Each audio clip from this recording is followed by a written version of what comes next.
নমস্কার, আমি চন্দ্রিকা। আজ আমি আপনাদের কবিগুরু রবীন্দ্রনাথ ঠাকুরের ইচ্ছে পূরণ ছোট গল্পটি পাঠ করে শোনাব। সুবলচন্দ্রের ছেলেটির নাম সুশীলচন্দ্র, কিন্তু সকল সময় নামের মতো মানুষটি হয় না। সেজন্যই সুবলচন্দ্র কিছু দুর্বল ছিলেন এবং সুশীলচন্দ্র বড় শান্ত ছিলেন না। ছেলেটি পাড়াশুদ্ধ লোককে অস্থির করিয়া বেড়াইত, সেজন্য বাপ মাঝে মাঝে শাসন করিতে ছুটিতেন। কিন্তু বাপের পায়ে ছিল বাত, আর ছেলেটি হরিণের মতো দৌড়াইতে পারিত। কাজেই কিল চড় চাপড় সকল সময় ঠিক জায়গায় গিয়া পড়িত না। কিন্তু সুশীলচন্দ্র দৈবাত যেদিন ধরা পড়িতেন, সেদিন তাহার আর রক্ষা থাকিত না। আজ শনিবারের দিনে 2টোর সময় স্কুলের ছুটি ছিল, কিন্তু আজ স্কুলে যাইতে সুশীলের কিছুতেই মন উঠিতেছিল না। তাহার অনেকগুলো কারণ ছিল। একে তো আজ স্কুলে ভূগোলের পরীক্ষা, তাহাতে আবার ও পাড়ার বসেদের বাড়ি আজ সন্ধ্যার সময় বাজি পোড়ানো হইবে। সকাল হইতে সেখানে ধুমধাম চলিতেছে। সুশীলের ইচ্ছা সেইখানেই আজ দিনটা কাটাইয়া দেয়। অনেক ভাবিয়া শেষকালে স্কুলে যাইবার সময় বিছানায় গিয়া শুইয়া পড়িল। তাহার বাপ সুবল গিয়া জিজ্ঞাসা করিলেন, কিরে, বিছানায় পড়ে আছিস যে, আজ স্কুলে যেতে যাবি নে? সুশীল বলিল, আমার পেট কামড়াচ্ছে, আমি আজ স্কুলে যেতে পারবো না। সুবল তাহার মিথ্যা কথা সমস্ত বুঝিতে পারিলেন। মনে মনে বলিলেন, রোশো, একে আজ জব্দ করতে হবে। এই বলিয়া কহিলেন, পেট কামড়াচ্ছে? তবে তো আর কোথাও গিয়ে কাজ নেই। বসেদের বাড়ি বাজি দেখতে হরিকে একলাই পাঠিয়ে দেব। তোর জন্য আজ লজেন জুস কিনে রেখেছিলুম, সেও আজ খেয়ে কাজ নেই। তুই এখানে চুপ করে পড়ে থাক, আমি খানিকটা পাচন তৈরি করে নিয়ে আসি।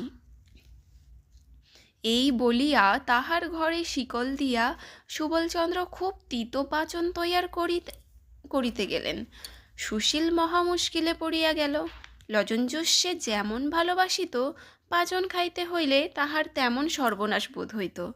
ওদিকে আবার বসেদের বাড়ি যাইবার জন্য কাল রাত হইতে তাহার মন ছটফট করিতেছে, তাহাও বুঝি বন্ধ হইল। সুবলবাবু যখন খুব বড় এক বাটি পাচন লইয়া ঘরে ঢুকিলেন, সুশীল বিছানা হইতে ধরফর করিয়া উঠিয়া বলিল, আমার পেট কামড়ানো একেবারে সেরে গেছে, আমি আজ স্কুলে যাব। বাবা বলিলেন, না না, সে কাজ নেই, তুই পাচন খেয়ে এখানে চুপচাপ শুয়ে থাক। এই বলিয়া তাহাকে জোর করিয়া পাচন খাওয়াইয়া ঘরে তালা লাগাইয়া বাহির হইয়া গেলেন। সুশীল বিছানায় পড়িয়া কাঁদিতে কাঁদিতে সমস্ত দিন ধরিয়া কেবল মনে করিতে লাগিল যে, আহা, যদি কালই আমার বাবার মতো বয়স হয়, আমি যা ইচ্ছে তাই করিতে পারি, আমাকে কেউ বন্ধ করে রাখতে পারে না। তাহার বাপ সুবলবাবু বাহিরে একলা বসিয়া বসিয়া ভাবিতে লাগিলেন, আমার বাপ মা আমাকে বড় বেশি আদর দিতেন বলেই আমার ভালো রকম পড়াশোনা কিছু হলো না। আহা, আবার যদি সেই ছেলেবেলা ফিরে পাই, তাহলে তো আর কিছুতেই সময় নষ্ট না করে কেবল পড়াশোনা করে নিই। ইচ্ছে ঠাকুরন সে সময় ঘরের বাহির দিয়া যাইতেছিলেন। তিনি বাপের ও ছেলের মনের ইচ্ছা জানিতে পারিয়া ভাবিলেন, আচ্ছা ভালো, কিছুদিন ইহাদের ইচ্ছা পূর্ণ করিয়াই দেখা যাক। এই ভাবিয়া বাপকে গিয়া বলিলেন, তোমার ইচ্ছা পূর্ণ হইবে, কাল হইতে তুমি তোমার ছেলের বয়স পাইবে। ছেলেকে গিয়া বলিলেন, কাল হইতে তুমি তোমার বাপের বয়সী হইবে। শুনিয়া দুইজনে ভারী খুশি হইয়া উঠিলেন। বৃদ্ধ সুবলচন্দ্র রাতে ভালো ঘুমাইতে পারিতেন না, ভোরের দিকটাই ঘুমাইতেন। কিন্তু আজ তাহার কি হইল, হঠাৎ খুব ভোরে উঠিয়া একেবারে লাফ দিয়া বিছানা হইতে নামিয়া পড়িলেন। দেখিলেন খুব ছোট হইয়া গেছেন, পড়া দাঁতগুলো সব উঠিয়া গেছে, মুখের গোবদাড়ি সমস্ত কোথায় গেছে তাহার চিহ্ন নাই। রাতে যে ধুতি এবং জামা পরিয়া শুইয়াছিলেন, সকালবেলায় তাহা এত ঢিলা হইয়া গেছে যে হাতের অস্তিন প্রায় মাটি পর্যন্ত ঝুলিয়া পড়িয়াছে, জামার গলা বুক পর্যন্ত নামিয়াছে, ধুতির কোচাটা এতটাই লুটাইতেছে যে পা ফেলিয়া চলাই দায়। আমাদের সুশীলচন্দ্র অন্যদিন ভোরে উঠিয়া চারিদিকে দৌরাত্ম্য করিয়া বেড়ান, কিন্তু আজ তাহার ঘুম ভাঙে না। যখন তাহার বাপ সুবলচন্দ্রের চেঁচামেচিতে সে জাগিয়া উঠিল, তখন দেখিল কাপড় চোপড়গুলো গায়ে এমনি আটিয়া গেছে যে ছিঁড়িয়া ফাটিয়া কুটি কুটি হইবার জো হইয়াছে। শরীরটা সমস্ত বাড়িয়া উঠিয়াছে। কাঁচা পাকা গোঁফ দাড়িতে অর্ধেকটা মুখ দেখাই যায় না। মাথায় এক মাথা চুল ছিল, হাত দিয়ে দেখে সামনে চুল নাই। পরিষ্কার টাক তক তক করিতেছে। আজ সকালে সুশীলচন্দ্র বিছানা ছাড়িয়া উঠিতে চায় না। অনেকবার তোড়ে দিয়া উচ্চস্বরে হাই তুলিল, অনেকবার এপাশ ওপাশ করিল। শেষকালে বাপ সুবলচন্দ্রের গোলমালে ভারী বিরক্ত হইয়া উঠিয়া পড়িল। দুইজনের মনের ইচ্ছা পূর্ণ হইল বটে, কিন্তু ভারী মুশকিল বাঁধিয়া গেল। আগেই বলিয়াছি, সুশীলচন্দ্র মনে করিত যে সে যদি তাহার বাবা সুবলচন্দ্রের মতো বড় এবং স্বাধীন হয়, তবে যেমন ইচ্ছা গাছে চড়িয়া, জলে ঝাঁপ দিয়া, কাঁচা আম খাইয়া, পাখির বাচ্চা পাড়িয়া দেশময় ঘুরিয়া বেড়াইবে। যখন ইচ্ছা ঘরে আসিয়া যাহা ইচ্ছা তাহা খাইবে, কেহ বারণ করিবার থাকিবে না। কিন্তু আশ্চর্য এই, সেদিন সকালে উঠিয়া তাহার গাছে চড়িতে ইচ্ছা হইল না। পানা পুকুরটা দেখিয়া তাহার মনে হইল, ইহাতে ঝাঁপ দিলেই আমার কাঁপুনি দিয়া জ্বর আসিবে। চুপচাপ করিয়া দাওয়ায় একটা মাদুর পাতিয়া বসিয়া বসিয়া ভাবিতে লাগিল। একবার মনে হইল, খেলাধুলোগুলো একেবারেই ছাড়িয়ে দেওয়াটা কখনো ভালো হয় না, একবার চেষ্টা করিয়া দেখা যাক। এই ভাবিয়া কাছে একটা আমড়া গাছ ছিল, সেইটাতেই উঠিবার জন্য অনেক রকম চেষ্টা করিল। কাল যে গাছটাতে কাঠবিড়ালির মতো তরতর করিয়া চড়িতে পারিত, আজ বুড়া শরীর লইয়া সে গাছে কিছুতেই উঠিতে পারিল না। নিচেকার একটা কচি ডাল ধরিবা মাত্র সেটা তাহার শরীরের ভারে ভাঙিয়া গেল এবং বুড়া সুশীল ধপ করিয়া মাটিতে পড়িয়া গেল। কাছে রাস্তা দিয়া লোক চলিতেছিল, তাহারা বুড়াকে ছেলে মানুষের মতো গাছে চড়িতে ও পড়িতে দেখিয়া হাসিয়া অস্থির হইয়া গেল। সুশীলচন্দ্র লজ্জায় মুখ নিচু করিয়া আবার সেই দাওয়ায় মাদুরে আসিয়া বসিল। চাকরকে বলিল, ওরে, বাজার থেকে 1 টাকার লজেন জুস কিনে আন। লজেন জুসের প্রতি সুশীলচন্দ্রের বড় লোভ ছিল। স্কুলের ধারে দোকানে সে রোজ নানা রঙের লজেন জুস সাজানো দেখিত। 2-4 পয়সা যাহা পাইত তাহাতেই লজেন জুস কিনিয়া খাইত। মনে করিত, যখন বাবার মতো টাকা হইবে তখন কেবল পকেট ভরিয়া ভরিয়া লজেন জুস কিনিবে এবং খাইবে। আজ চাকর 1 টাকায় 1 রাশ লজেন জুস কিনিয়া আনিয়া দিল। তাহারই একটা লইয়া সে দন্তহীন মুখের মধ্যে পুরিয়া চুষিতে লাগিল। কিন্তু বুড়ার মুখে ছেলে মানুষের লজেন জুস কিছুতেই ভালো লাগিল না।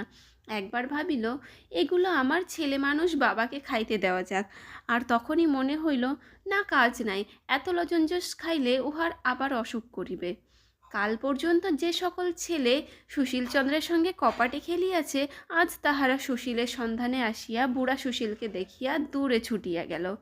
সুশীল ভাবিয়াছিল, বাপের মতো স্বাধীন হইলে তাহার সমস্ত ছেলে বন্ধুদের সঙ্গে সমস্ত দিন ধরিয়া কেবলই হাডুডু শব্দে কাপাটে খেলিয়া বেড়াইবে।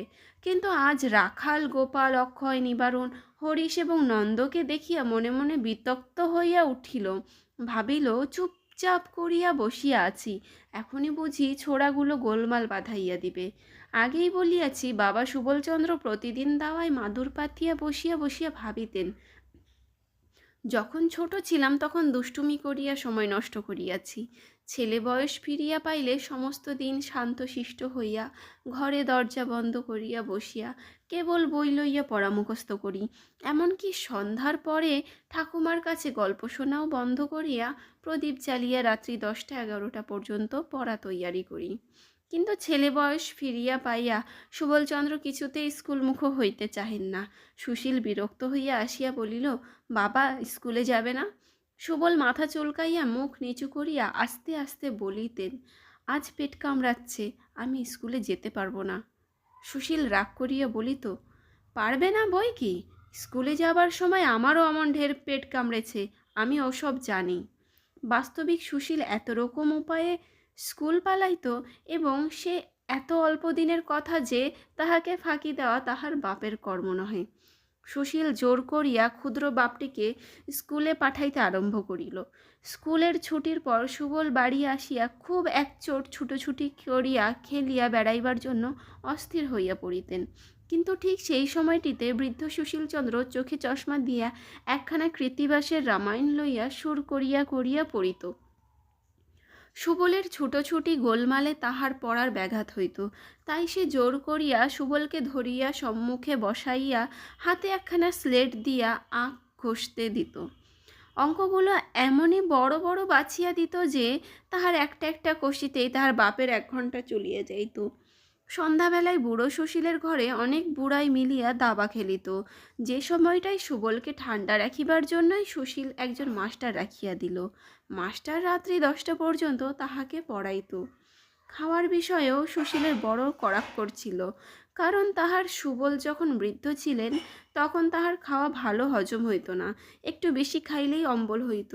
সুশীলের সে কথাটা বেশ মনে আছে, সেজন্যই সে তাহার বাপকে কিছুতেই অধিক খাইতে দিত না।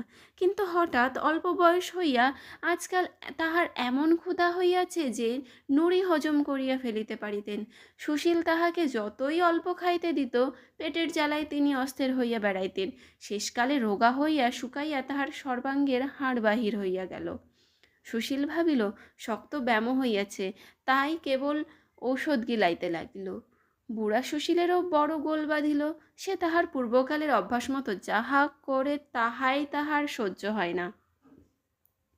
পূর্বে সে পাড়ায় কোথাও যাত্রাগানের খবর পাইলেই বাড়ি হইতে পালাইয়া হিমে সর্দি হইয়া, কাশি হইয়া, গায়ে মাথায় ব্যথা হইয়া 3 হপ্তা শয্যাগত হইয়া পড়িয়া রহিল। চিরকাল সে পুকুরে স্নান করিয়া আসিয়াছে, আজও তাহা করিতে গিয়া হাতের গাঁট পায়ের গাঁট ফুলিয়া বিষম বাতে উপস্থিত হইল। তাহার চিকিৎসা করিতে 6 মাস গেল। তাহার পর হইতে 2 দিন অন্তর সে গরম জলে স্নান করিত এবং সুবলকেও কিছুতেই পুকুরে স্নান করিতে দিত না। পূর্বেকার অভ্যাস মতো ভুলিয়া তক্তপোষ হইতে সে লাফ দিয়ে নামিতে যায়, আর হাড়গুলো টনটন ঝনঝন করিয়া ওঠে। মুখের মধ্যে আস্ত পান পড়িয়াই হঠাৎ দেখে দাঁত নাই, পান চিবানো অসাধ্য। ভুলিয়া চিরুনি ব্রুশ লইয়া মাথা আশ্রাইতে গিয়া দেখে প্রায় সকল মাথাতেই টাক। একদিন হঠাৎ ভুলিয়া যাইত যে সে তাহার বাপের বয়সী বুড়া হইয়াছে, এবং ভুলিয়া পূর্বের অভ্যাস মতো দুষ্টামি করিয়া পাড়ার বুড়ি আমদি পিসির জলের কলসি হঠাৎ ঠন করিয়া ঢিল ছুঁড়িয়া মারিত। বুড়া মানুষের এই ছেলে মানুষই দুষ্টুমি দেখিয়া লোকেরা তাকে মার মার করিয়া তাড়াইয়া যাইত। সেও লজ্জায় মুখ রাখিবার জায়গা পাইত না। সুবলচন্দ্র একদিন দৈবাত ভুলিয়া যাইত যে সে আজকাল ছেলে মানুষ হইয়াছে।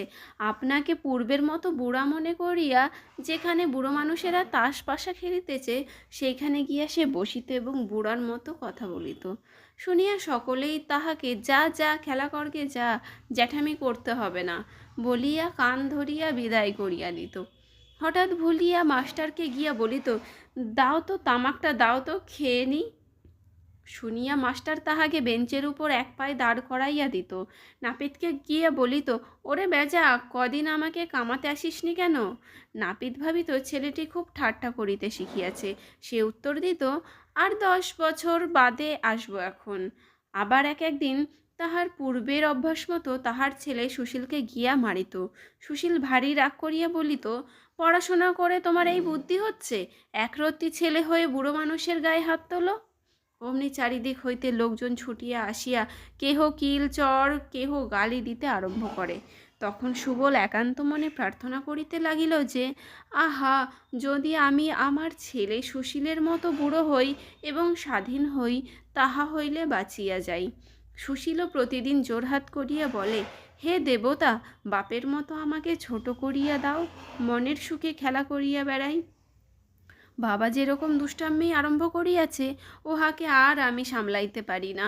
সর্বদা ভাবিয়া অস্থির হইলাম। তখন ইচ্ছা ঠাকুরন আসিয়া বলিলেন, কেমন তোমাদের শখ মিটিয়াছে? তাহারা দুইজনেই গড় হইয়া প্রণাম করিয়া কহিলেন, দোহাই ঠাকুরন, মিটিয়াছে। এখন আমরা যে যাহা ছিলাম আমাদিগকে তাহাই করিয়া দাও। ইচ্ছা ঠাকুরন বলিলেন, আচ্ছা, কাল সকালে উঠিয়া তাহাই হইবে। পরদিন সকালে সুবল পূর্বের মতো বুড়া হইয়া এবং সুশীল ছেলে হইয়া জাগিয়া উঠিলেন। দুইজনেরই মনে হইল যে স্বপ্ন হইতে জাগিয়াছি। সুবল গলা ভার করিয়া বলিলেন, সুশীল ব্যাকরণ মুখস্থ করবে না? সুশীল মাথা চুলকাইতে চুলকাইতে বলিল, বাবা, আমার বই হারিয়ে গেছে।